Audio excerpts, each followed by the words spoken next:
Crews are prepping roads for the snow and school districts are keeping watch. Millard Superintendent Jim Sutphin says he will wait until the early morning to decide. Other districts are doing the same. Reporter Kelly Bartnick is live near I-80. He breaks down the plan to clear the roads. Kelly?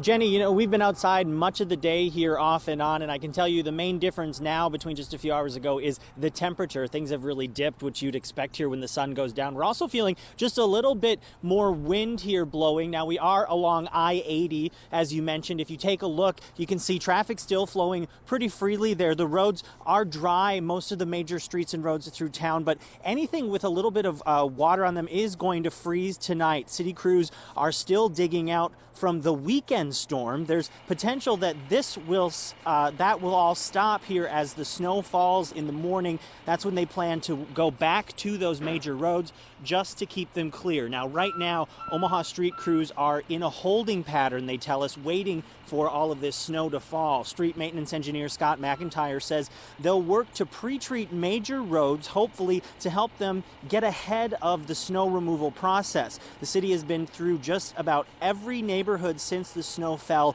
over the weekend. Some streets, though, are still clogged just a little bit, especially with some heavy wet snow. They plan to have most neighborhoods clear, but the snow that falls early tomorrow will extend this snow recovery.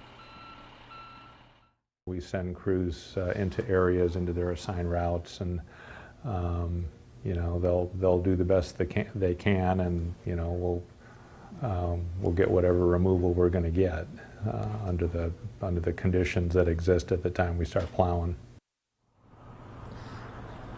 McIntyre says the storms that peak during morning or afternoon rush hour add an extra element of stress and even urgency to snowplow drivers who are out in the middle of all of those cars. He says the best thing about the potential for this to hit in the morning is that means you, when you look out the window, have the capability to decide to maybe stay home for a few hours or stay home at all, depending on just how much snow does fall. Now, but again, the city wants to stress they are prepared and they will be out there pre-treating roads tonight. They'll also hit the streets with the plows early in the morning, first thing. Reporting live tonight along I-80, Kelly Bartnick, KMTV Action 3 News. All right.